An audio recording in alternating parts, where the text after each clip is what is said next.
पिछले भाग में हमने देखा कि बर्टी की पम्मी के भाई बर्टी की बातों से चंदन की जो भावनाएं थी वो पूरी तरीके से आहत हो चुकी थी और उसकी भावनाएं इतनी अधिक प्रभावित हुई थी कि सुधा को लेकर भी उसके मन में जो पवित्रता थी, जो एक अटूट विश्वास था, वो भी कमजोर हो गया था।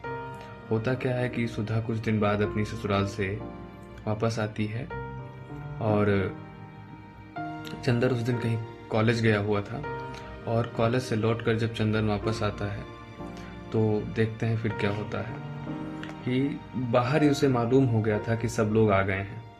उसे जाने क्यों ऐसा लग रहा था कि वह उल्टे लौट जाए।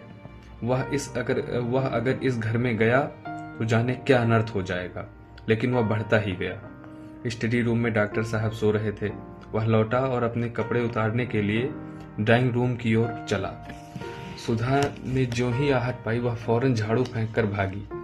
सिर खुला, धोती कमर से खुसी हुई, हाथ गंदे, बाल बिखरे और बेतहासा दौड़कर चंदन से लिपट गई और बच्चों की तरह भोली भाली हंसी हंसकर बोली, चंदर चंदर हम आ गए, अब बताओ।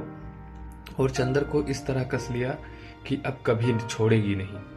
छी, दूर हटो सुधा, यह क्या नाटक करती हो। और सुधा को रुखाई से परे हटाकर अपने कोट पर से सुधा के हाथ से लगी हुई मिट्टी झाड़ने हुए चंदर चुपचाप अपने कमरे में चला आया। सुधा पर जैसे बिजली गिर पड़ी हो। वह पत्थर की तरह खड़ी रही, फिर जैसे लड़खड़ाती हुई अपने कमरे में गई और चारपाई पर लेटकर फूट फूट कर रोने लगी। चंदर सुधा से नहीं बोला। डॉक्टर साहब के जगते ही उनसे बातें करने लगा। शाम को वह साइकिल लेकर घूमने निकल गया। लौटकर ऊपर छत पर चला गया और बिंती को पुकार कर कहा, अगर तकलीफ ना हो तो जरा ऊपर खाना दे जाओ। बिंती ने थाली लगाई और सुधा से कहा, लो दीदी दे आओ।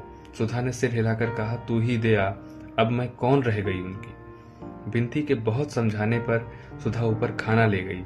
चंदर लेटा था गुमसुम। सुधा ने स्टूल खींचकर खाना रखा। चंदर कुछ नहीं बोला। उसने पानी रखा। चंदर कुछ नहीं बोला। खाओ ना, सुधा ने कहा और एक कौर बनाकर चंदर को देने लगी। तुम जाओ, चंदर ने बड़े रूखे स्वर में कहा, मैं खा लूंगा। सुधा ने कौर थाली में रख दिया और चंदर के पाय ताने बैठकर, चंदर तुम क्यों नाराज हो, बताओ हमसे क्या पाप हो गया है।